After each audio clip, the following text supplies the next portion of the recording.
Bill Gates just called AI the biggest technical thing in his lifetime. This week proved him right in ways nobody saw coming. We witnessed $380 billion in AI commitments, Nvidia crossing $5 trillion in market cap, and something unprecedented happened. AI escaped the data center and moved into the physical world.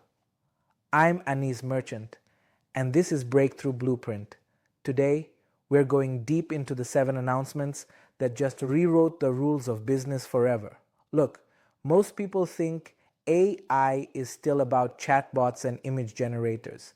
This wasn't just another week of AI announcements. This was the week AI went from software experiment to mission-critical infrastructure. Here's what we're unpacking today. First, the $380 billion infrastructure arms race that dwarfs anything we've seen since the space race. Second, Adobe's October 28th announcement that just made every creative agency recalculate their entire business model. Third, the physical AI revolution. Not software, not algorithms, but actual factories, actual cars, actual telecommunications networks getting rewired with artificial intelligence. Fourth, Universal Music Group did something nobody saw coming. They went from suing AI companies to partnering with them. Fifth, enterprise AI agents that don't just help with work, they are co-workers. And finally, what all of this means for the future of work, creativity, and competition in every industry. Ready? Let's go deep. Amazon announced $125 billion in capital expenditure for 2025. Let me put that in perspective. That's more than the GDP of Ukraine. Meta warned that 2026 spending would be notably larger than 2025, and they're already talking about raising $25 billion through corporate bonds just to keep pace. Microsoft and Alphabet both raised their AI infrastructure projections by tens of billions. See, what most people don't realize is that in the AI era, compute capacity equals competitive advantage. It's not about having better algorithms anymore. Everyone has access to similar models. The differentiator is raw compute power and the infrastructure to deploy it at scale. Amazon isn't spending $125 billion because they think it's a good idea. They're spending it because if they don't, Microsoft will eat their enterprise cloud business alive. Meta isn't raising debt because they want to. They're doing it because if they fall behind on AI infrastructure, they become irrelevant. Then October 29th happened. Nvidia crossed $5 trillion in market cap. That's larger than the entire economy of Japan. It's bigger than the combined market cap of Amazon and Tesla. One company that makes AI chips is now worth more than most countries produce in a year. But here's the shocking part. Wall Street analysts think Nvidia is undervalued. Why? Because the demand for their Blackwell GPUs is so insane that they're sold out through 2027. Companies are getting into bidding wars over allocation slots. Powell said, and I quote, "AI investment is real growth, not a dot-com bubble." This is the Fed chair, the person who controls interest rates and monetary policy, saying that AI infrastructure spending is productive capital formation. This isn't speculation. This isn't gambling. This is building the foundation for the next era of economic growth. Goldman Sachs just projected $3 to $4 trillion in global AI infrastructure spending by 2030. That's 5 years away. Think about that for a second. That's rebuilding the entire internet twice. That's more than the market cap of Apple and Microsoft combined. This reminds me of 2008 to 2012 with cloud computing. Back then, everyone thought Amazon Web Services was Jeff Bezos lighting money on fire. Why is an e-commerce company building data centers? Analysts asked. This will never be profitable, they said. Today, AWS generates over $90 billion in annual revenue and prints $25 billion in profit. Amazon Web Services makes more money than McDonald's. And AWS was built with a fraction of the capital that's being deployed into AI infrastructure right now. Here's the bottom line. We're entering the infrastructure phase of AI. The experimentation is over. The production build-out has begun. And when the production build-out begins, that's when vendor consolidation accelerates. That's when switching costs skyrocket. And that's when early movers lock in multi-decade advantages. October 28th, Adobe Max 2025. And Adobe just did something that will fundamentally reshape the entire creative industry. I'm not being dramatic here. This is the biggest shift in creative work since Photoshop launched in 1990. Adobe Firefly Image Model 5 launched with native 4 megapixel resolution. Now, for context, that's professional commercial photography quality from text prompts. We're not talking about blurry AI art anymore. We're talking about images that are indistinguishable from professional product photography. But that's just the surface level. The real revolution is what Adobe calls Firefly Creative Production. Here's what that means in practice. You can now bulk edit thousands of images with AI in minutes, not hundreds, thousands. But Adobe didn't stop with images. They announced Generate Soundtrack and Generate Speech. Generate Soundtrack creates custom music for video projects, not stock music, custom music that matches your video's mood, pace, and style. You describe what you want. Upbeat corporate background music with piano and strings, 2 minutes, no vocals. Boom, done. Royalty-free, commercially licensed, perfect for your brand. Generate Speech produces professional voiceovers in multiple languages and accents. Marketing teams can now create localized video content for 50 different markets without hiring 50 different voice actors. And here's where it gets strategic. Adobe integrated all of this into the existing Creative Cloud workflow. You're already working in Photoshop, Premiere, After Effects. Now AI is just another tool in your toolkit. Now here's the part that makes me think Adobe is playing chess while everyone else is playing checkers. They're offering unlimited generations until December 1st, 2025. Why would they do that? Why give away the most powerful creative AI tools for free for 5 weeks? Here's my theory. Adobe is creating dependency. Think about it. Every creative professional and every marketing team in the world is going to spend November testing these tools. They're going to build workflows around them. They're going to pitch clients with these capabilities. Then December 1st hits. The unlimited offer expires. But by then, you can't go back.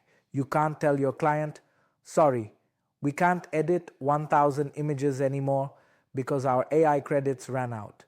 You're locked in. This is the Netflix playbook. Give everyone a taste. Make it essential, then charge for continued access. The creative apocalypse may be for traditional creative services companies charging premium rates for manual work. The creative renaissance? Absolutely. For creators who embrace these tools and figure out how to deliver 10 times the value at the same price point. That just changed. Between October 28th and October 31st, we saw 3 major announcements that signal AI moving into the physical world. And folks, when AI controls physical infrastructure, that's when the real transformation begins. October 28th, Nvidia and Oracle announced something that sounds like science fiction, a Department of Energy supercomputer purpose-built for agentic AI workflows, 100,000 Nvidia Blackwell GPUs. That's 2,200 exaflops of AI performance. For context, an exaflop is 1 quintillion calculations per second. This machine can perform 2.2 trillion quintillion calculations every second. But here's what makes this different. This isn't just a really fast calculator. This is infrastructure designed for AIAGENTS to conduct scientific research autonomously. Picture this. AI agents formulating scientific hypotheses, designing experiments, running simulations, analyzing results, and publishing papers without waiting for human approval at each step.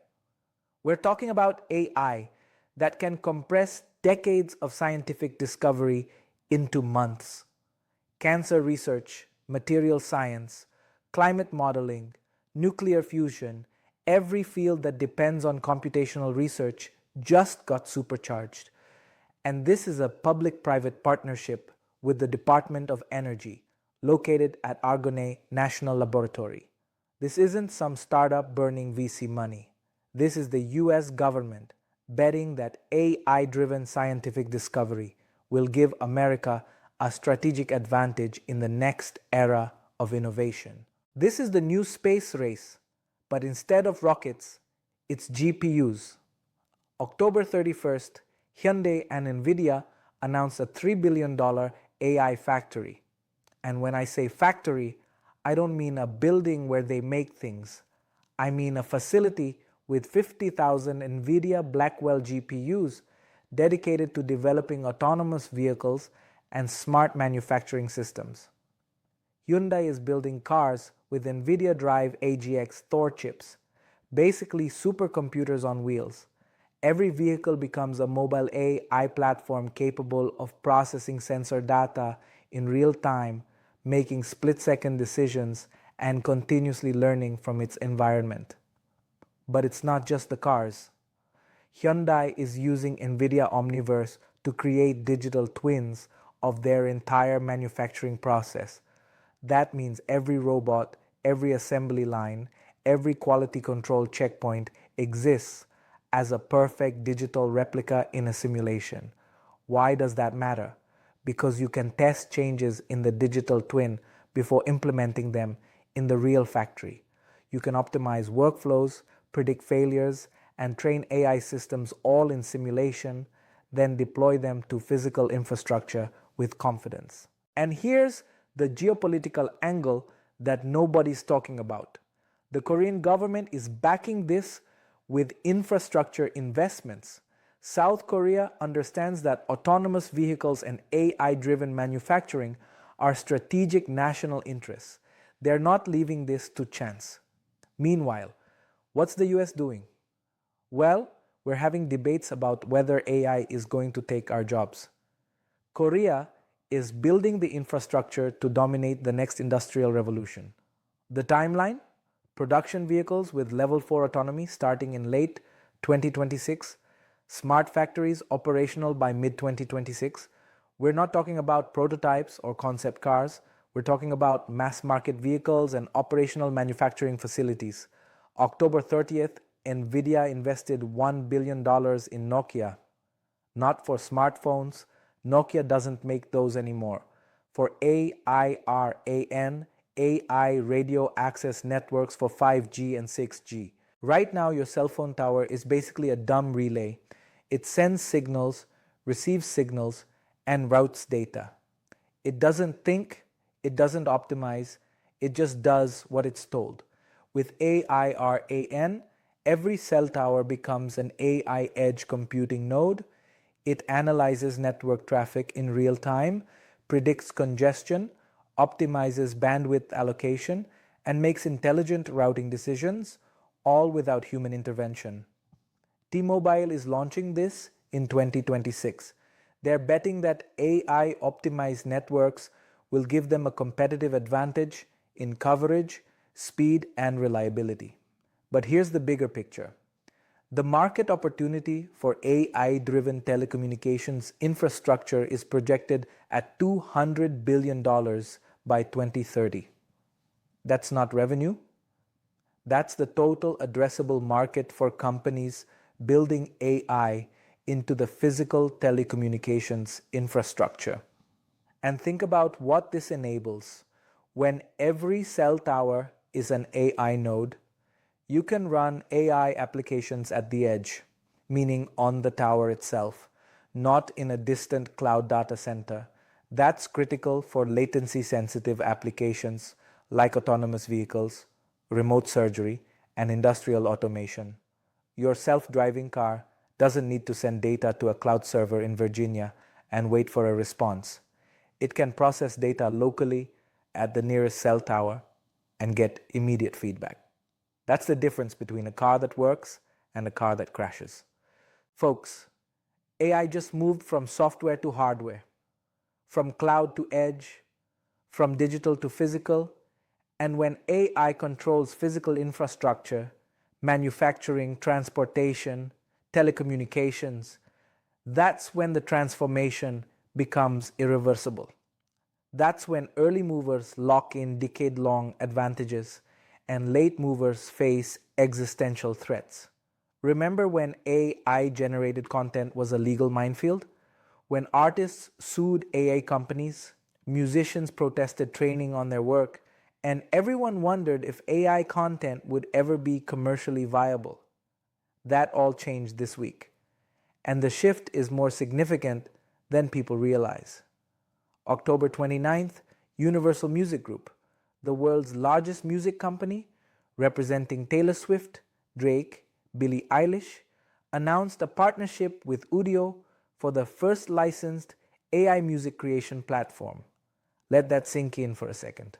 6 months ago, UMG was suing AI music companies for copyright infringement. Now they're partnering with them. October 30th, the very next day, UMG announced a second partnership with Stability AI to develop professional AI music creation tools. So what changed? Why did the world's most powerful music company go from litigation to licensing overnight? Here's my read. UMG realized they couldn't stop AI music generation.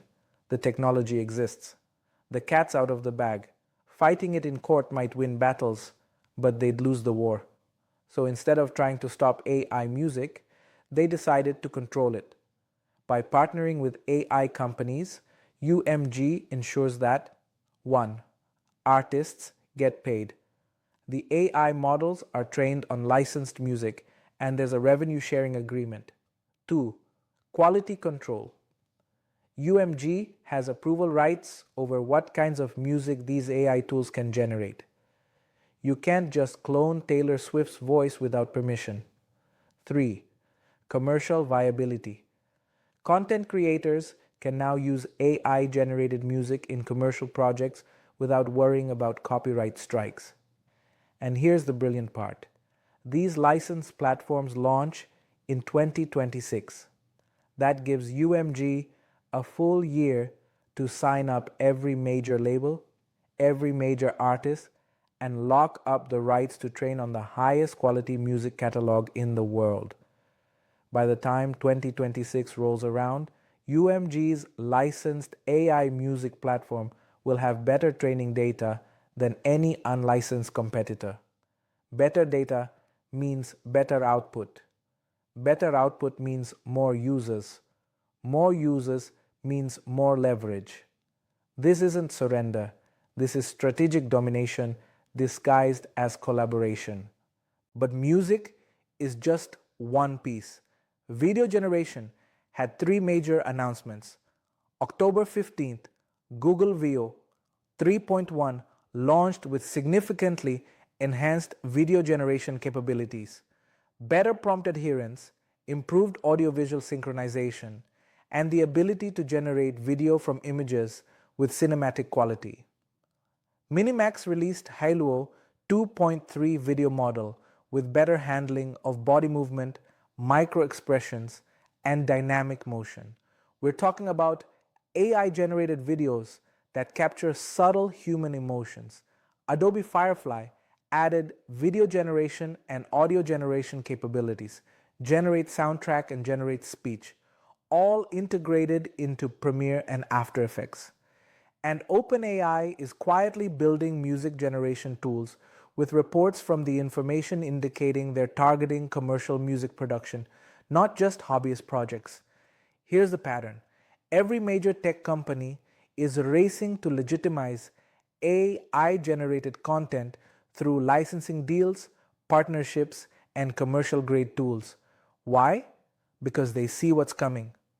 In 2026, when these licensed platforms launch, we're going to see an explosion of AI-generated content across music, video, podcasts, and social media. The companies that locked up licenses early will have unbeatable advantages. The creators who learn these tools during the experimental phase will dominate their niches, and the businesses that built AI content workflows will operate at 10 times the speed of their competitors. Content creation is about to get 10 times faster and 90% cheaper, but only for those who embrace the tools early. All right, now let's talk about the development that's going to reshape every single office job in the next 24 months. Artificial intelligence agents. And I'm not talking about chatbots. I'm not talking about tools that help you work faster.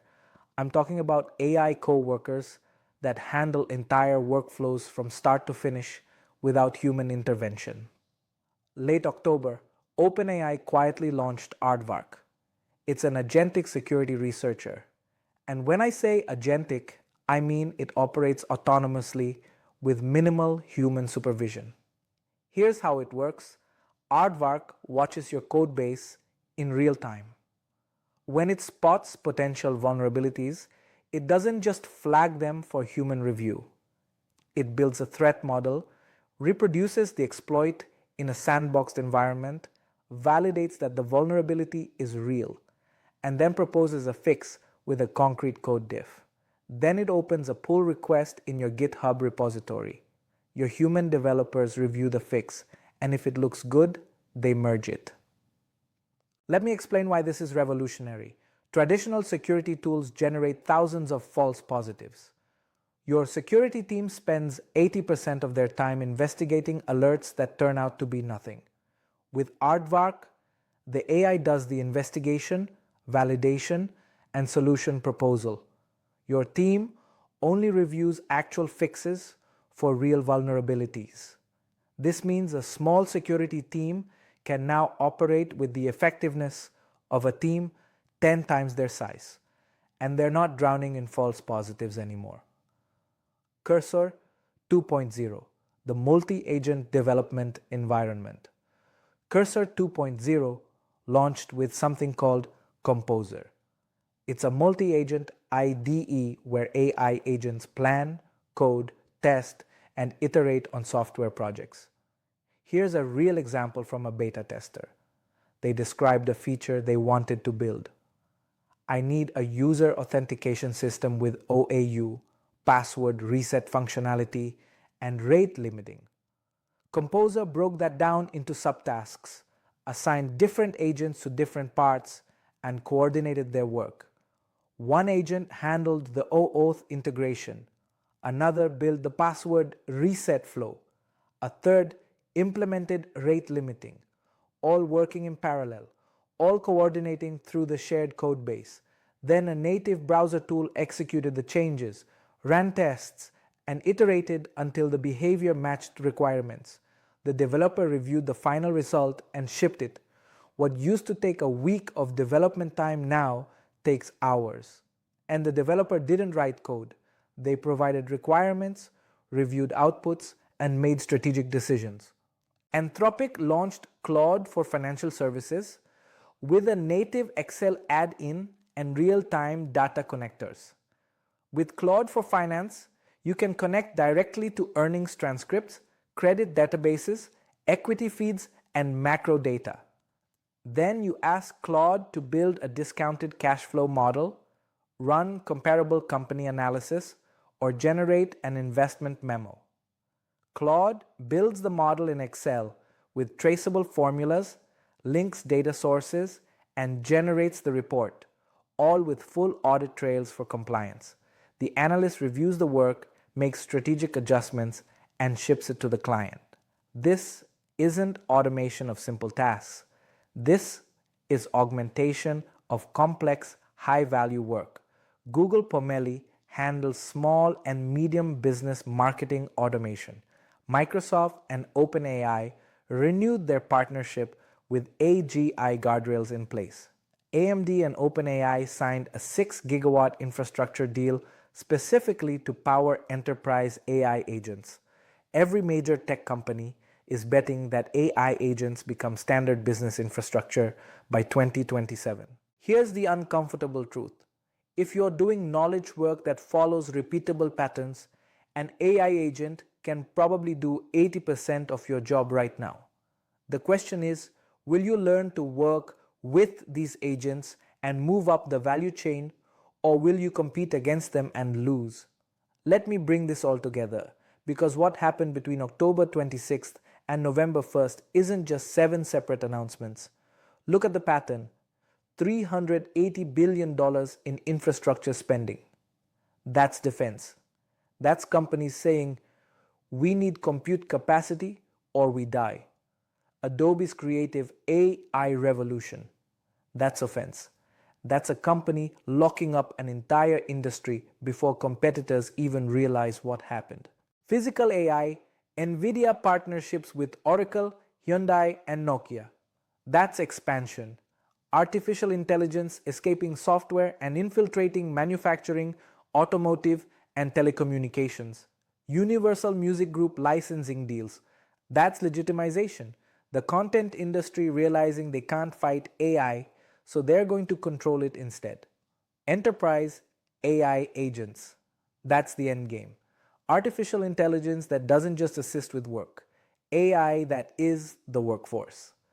And here's what connects all of these. Irreversibility. Once Amazon builds $125 billion worth of AI infrastructure, they can't go back. The fixed costs are too high. They have to make AI work. Once creative agencies rebuild their entire workflows around Adobe's AI tools, they can't switch. The operational dependencies are too deep.